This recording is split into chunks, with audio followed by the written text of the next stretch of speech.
Ronan pushed his cart through the narrow tunnel, the dim lights flickering above him. The mining moon was always cold, always dark, and always dangerous. He and Mira had worked there since they were young, and every day felt the same: dust, metal, and tired bones. But that night, something felt different. The tunnel air was warm, almost like something was breathing in the dark. Mira walked beside him, her small lamp shaking in her hand. She heard something, a soft sound, almost like crying. It was strange. Nothing living stayed this deep in the caves. The sound came again, weak and scared. They followed it around a bend, where a fresh crack split the tunnel wall. Rocks still tumbled from the gap, as if the cave had just opened. Ronan squeezed his lamp through the new opening and froze. Something was inside. Something alive. A small creature curled tight in the corner, glowing faint blue under the dust. Wings, thin, folded, trembling, lay across its back. Scales glimmered like broken glass. The creature looked hurt, breathing hard and fast. When the light touched it, it flinched and raised its head. It was a girl, but not human. Her eyes were bright gold, slit like a dragon's. Her skin was smooth but scaled. She looked young, almost like a child. She tried to move but fell, wincing in pain. One wing was bent, maybe broken. Mira gasped and took a step back. Ronan stayed still, staring. He had heard stories of dragon folk years ago, but no one had seen one in decades. No one expected to find one half buried, in a mining cave. The girl looked at them, frightened but too weak to run. Ronan lowered his lamp and raised his hand slowly. "It's okay," he said softly. She did not understand the words, but she understood the tone. Her breathing slowed. Mira knelt a little closer. "She's hurt. Really bad. We can't leave her here." Ronan looked down the dark tunnel. If the company found her, they would take her away. They might sell her, study her, or worse. Humans on this moon were poor, hungry, and controlled by strict rules. But even with their struggles, Ronan and Mira knew they could not abandon a living child. He gently touched the girl's shoulder. She winced but didn't pull back. She whispered something in her own language, soft, sharp sounds like the hiss of wind. Her eyes begged for help. "Come on," Ronan said. "We'll take her home." He lifted her carefully.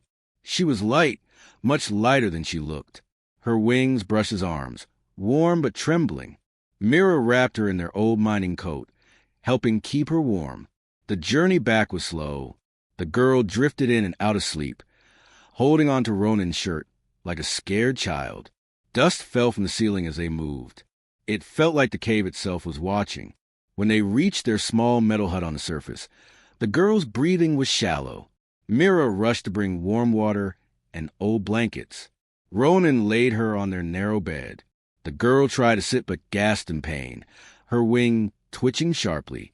"Shh, stay still," Mira whispered. They cleaned the dirt from her scales. Under the dust, her colors were beautiful, deep silver and soft blue, like moonlight on water. Her face softened, no longer as fearful. She watched them carefully, trying to understand their kindness. Ronan brought her a bowl of broth. She sniffed it, unsure. He took a sip himself, showing her it was safe.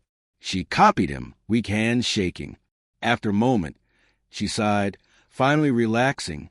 Hours passed. The storm outside hit the metal roof hard. Wind howled like an angry beast. But inside the hut, the girl slept peacefully for the first time in who knew how long. Mira sat beside her. She must have been running from something, or someone. Ronan nodded. He had the same fear. Creatures like her did not end up in mining caves by accident. In the middle of the night, the girl woke again. She looked at Ronan and Mira with soft, glowing eyes. Slowly, she lifted her hand and touched her chest. "Elira," she whispered. Her name. Mira smiled gently and pointed to herself. "Mira." Ronan did the same. "Ronan." Elira repeated their names in a soft echo, her voice tired but sincere. Then she closed her eyes again, trusting them completely. Outside, the storm raged, shaking the walls. But inside, something new had begun. Something fragile, unexpected, and important. Ronan and Mira shared a quiet look. They did not know who Elira really was. They did not know why she was hurt or who had chased her, but they knew one thing: she needed them. And without knowing it, the three of them had just changed the future. Lyra healed slowly in the tiny metal hut, but every day she grew a little stronger. For Ronan and Mira, life stayed hard. Long hours in the mines, low pay and little food. But they always saved the warmest blanket and the best bowl of soup for the dragon girl they had rescued. She was still small, still weak, but her eyes were brighter now. She moved more, spoke more, and sometimes even smiled. She stayed hidden. No one else knew she existed. The world outside had forgotten her kind, but Ronan and Mira remembered her every moment. Lyra spent most of her time in the hut learning simple words. She sat wrapped in old blankets while Mira taught her names of things: bowl, lamp, bed, sky. Lyra repeated each one quietly, her voice soft and musical. Ronan joked that she was learning faster than some adults he knew. Lyra didn't understand the joke, but she liked hearing his laugh. Sometimes, when the wind wasn't too strong, Lyra stepped outside for a few minutes. She walked slowly, her injured wings still stiff, but she liked feeling the cold air. She always stayed close to the hut, afraid of the wide world she no longer knew. One evening, Ronan returned from the mines with dust all over his clothes. He dropped his tools by the door and found Lyra sitting at the small table, trying to draw with a broken piece of coal. She looked up at him with wide eyes, almost guilty, like she was afraid she'd done something wrong. But Ronan smiled. "What are you making?" Lyra hesitated, then showed the paper. The drawing was shaky but clear. It was a cave where they found her, and next to her small figure, she had drawn two human shapes. Ronan touched the paper gently. "Us." She nodded, a little shy. Mira came beside them, her eyes soft. "She remembers," she whispered, "even if the world forgot." Lyra pointed at the paper again, then at her heart. "Safe," she said slowly with effort. Her voice shook a little, not from pain, but from emotion. Ronan put a gentle hand on her shoulder. "You're safe here. Always." Lyra looked relieved, almost like she had been waiting for those words. But even in peaceful moments, there were hints of her past. Sometimes she woke up in the night shaking, whispering in her language, her voice full of fear. Ronan would sit beside her until she calmed, offering his steady presence. Mira would hold her hand and hum softly. They didn't know the song she sang, but Lyra seemed to understand its kindness. As days passed, Lyra began to help in small ways. She fetched water, folded blankets, and tried to cook, though most attempts ended with Mira gently stopping her before she burned something. Lyra wanted to repay them, even if she didn't know how.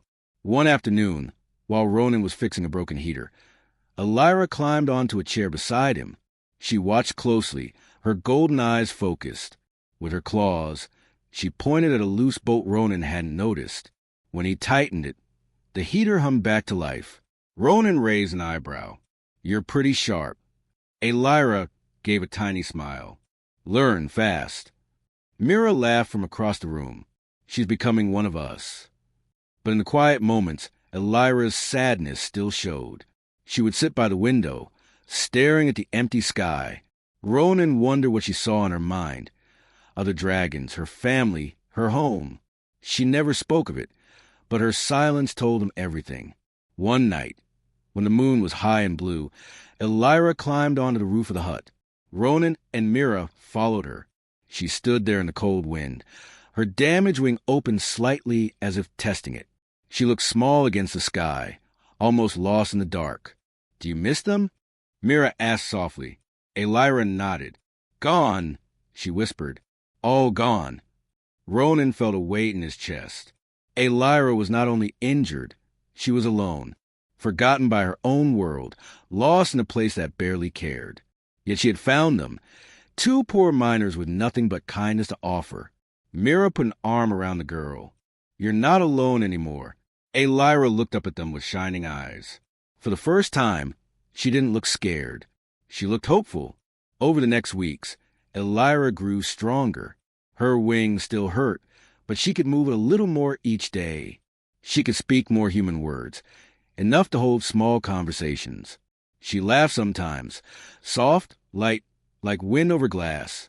The world had forgotten her kind long ago. No one knew her name, her history, or her pain. But Ronan remembered her. Mira remembered her. Every day they gave her new warmth, new care, new reasons to believe she still had a place in the universe. And Lyra never forgot that. She would carry that memory with her. For 20 long years. 20 years passed, and life changed in ways a small mining town could never imagine. Ronan and Mira grew older, their hair now touched with gray. But they continued their quiet life. They still worked the same hard jobs, still lived in the same metal hut, and still remembered the dragon girl they had once saved. Not a day passed without wondering where she was now, or if she was even alive. The world had forgotten the story long ago, but Ronan and Mira never did. One calm morning, the sky above the mine began to glow with a strange light. At first, the workers thought it was just the sun hitting the clouds, but then the ground trembled softly. Tools rattled. Dust fell from beams. People looked up with fear growing in their eyes. The sky split open. A large, swirling tier of bright white light formed above the mountain ridge. It stretched wider and wider until the entire sky seemed to shimmer like broken glass. The miners stepped back, shielding their eyes. No one had seen anything like it before. Then something enormous pushed through the tear. A ship, massive, dark, and shaped like a wing, emerged slowly. Its surface glowed with blue runes that shimmered like living flame. Another ship followed, then another, until the sky was filled with a fleet of giant, dragon-shaped vessels. Their wings spread across the clouds, casting shadows over the town below. People screamed and ran. Some dropped their tools. Others hid behind carts and rocks. Ronan and Mira stood frozen, staring upward with disbelief. Ships like these only appeared in old stories, tales from centuries ago, legends of a species that once ruled the skies but vanished long before humans understood the stars. Dragons, real dragons. A loud hum filled the air as the lead vessel descended. Dust swirled around it, and the wind pushed everyone back.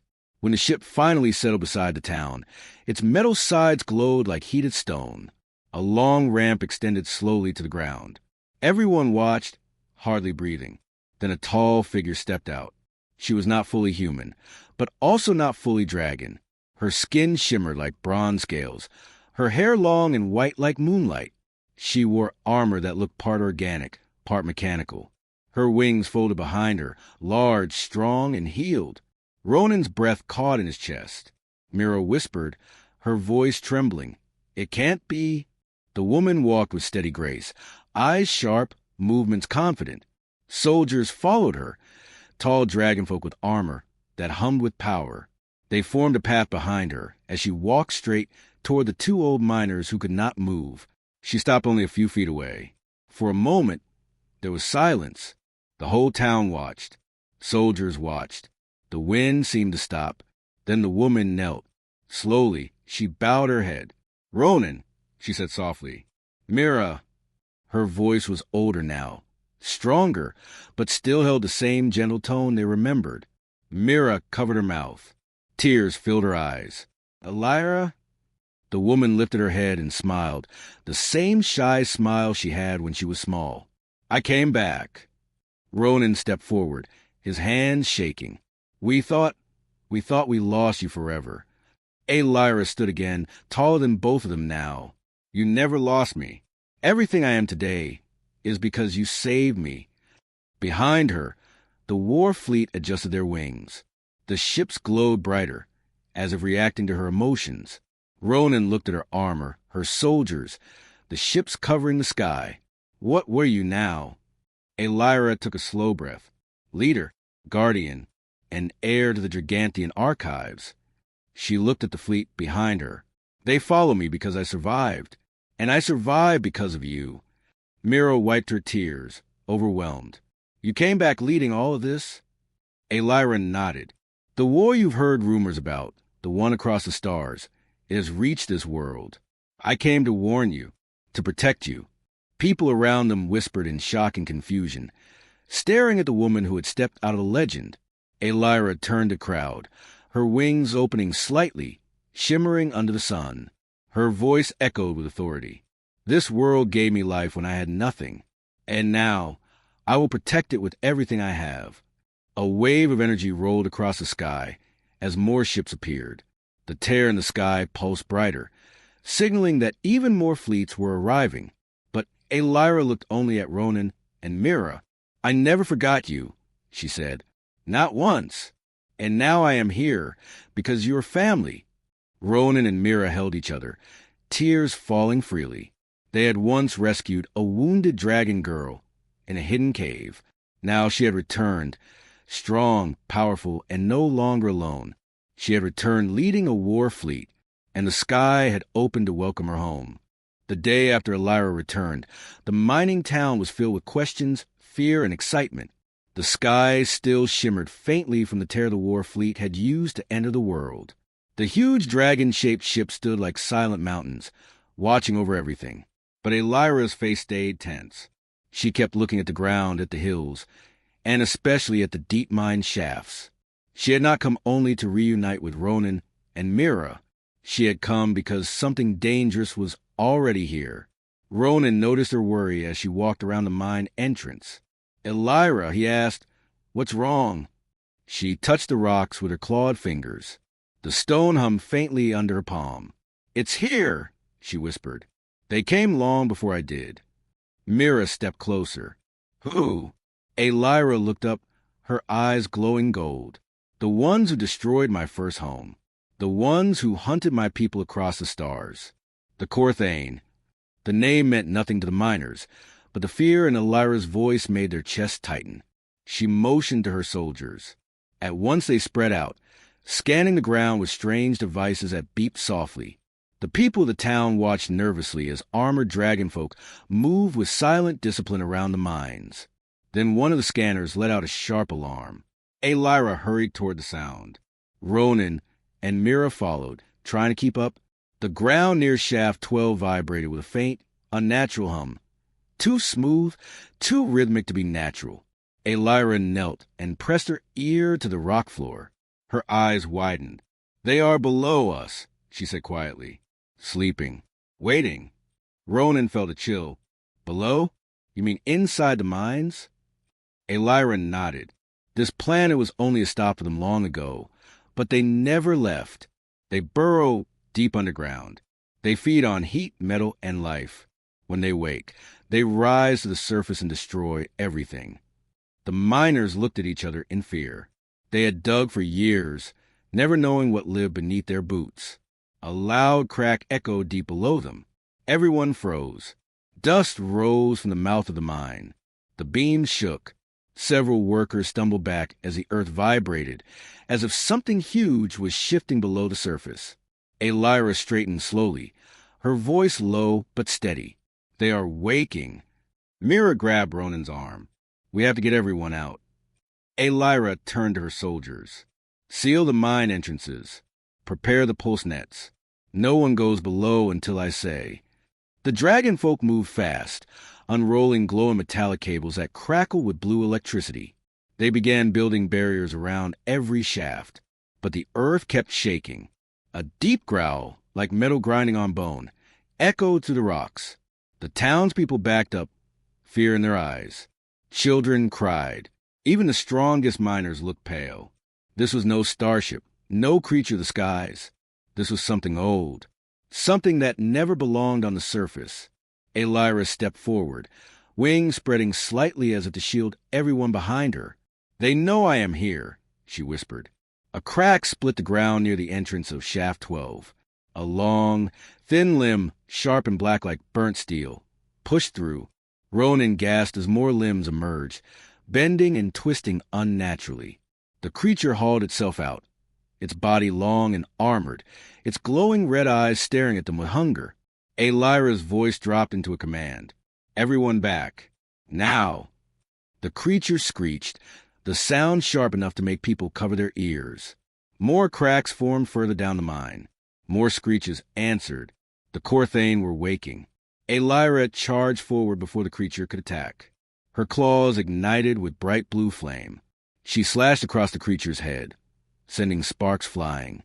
The monster lunged at her, but she dodged and struck again. pushing it away from the frightened miners. Two more creatures burst from the ground. Lyra shouted to her soldiers, "Net them!" The dragon folk threw glowing nets that wrapped around the beasts, tightening with energy. The creatures thrashed and twisted, screeching in pain as the nets pulled them down. But the ground shook again. A larger shape pushed upward, massive, armored, and breathing heavily. This one was different, stronger, a leader. Ronan grabbed Myra's hand. "We can't stay here." But Lyra stood firm, her wings lifting as she gathered fire in her throat. She turned her head slightly toward Ronan and Mira. "You saved me long ago. Now I save you." With a roar, she unleashed a blast of blue fire at the emerging monster. The explosion lit up the sky, shaking the entire ridge. Her soldiers joined her, firing bursts of energy and tightening the nets. The monster shrieked and began to fall back into the shaft. Finally, after a long struggle, the creature sank into darkness again, sealed by pulsing nets and collapsing rock. Silence fell. People breathed again. Lyra exhaled, her body trembling slightly. "This was only their scouts," she said. "The real threat lies deeper." Ronan looked at her with worry. "What happens now?" Lyra looked toward the mine, dark, deep, and humming with danger. "Tomorrow," she said quietly, "we fight beneath the ground." The night after the battle, the mining town stayed awake. People sat together outside their homes, afraid to sleep, afraid the ground might shake again. But the earth stayed calm. The sky was quiet, and for the first time in a long while, Lyra allowed herself to rest. She stood alone on a hill above the town, looking at the stars. The war fleet floated high above, glowing like silver lanterns in the darkness. Her scales shone softly as she breathed in the cool night air.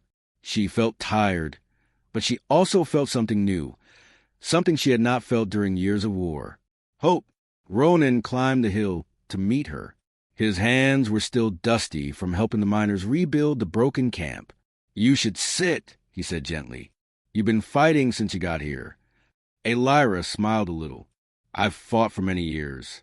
But this is different." Ronan sat next to her.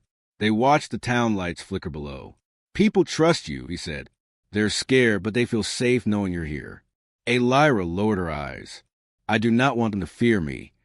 "They don't," Ronan said. "They look at you the same way Mira does, like someone who protects." Lyra's chest warmed at the words, though she did not speak. Down in the town, Mira was gathering food into baskets. She moved from house to house, giving bread and soup to tired miners. When children saw her, they asked questions about the dragonfolk soldiers and the ship in the sky. She told them simple stories, making them laugh. She wanted everyone to feel normal again, even for a moment. Lyra watched her from afar. "She has a brave heart," she said softly. "She always did," Ronan replied. As dawn approached, Lyra received a message from her fleet. A small glowing sphere floated down from the sky and unfolded into a hologram. The face of her commander appeared, sharp-eyed, calm, but concerned. "The deeper tunnels are moving again," he said. "We have mapped a large chamber below the mines. That is where the Corthane nest. We need your orders." Lyra stood tall. "Seal the upper tunnels. No one from the town goes below.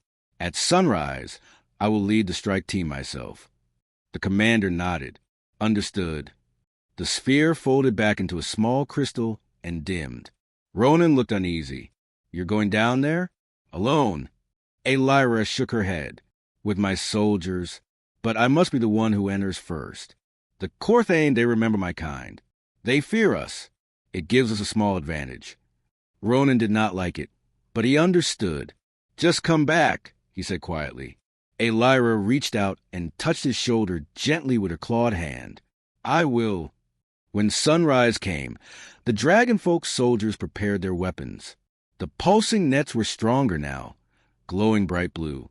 The people of the town gathered near the hills, watching in silence. They did not speak, but their eyes followed Lyra. Mira ran up to her with a small cloth bag. "It's food," she said. "For later.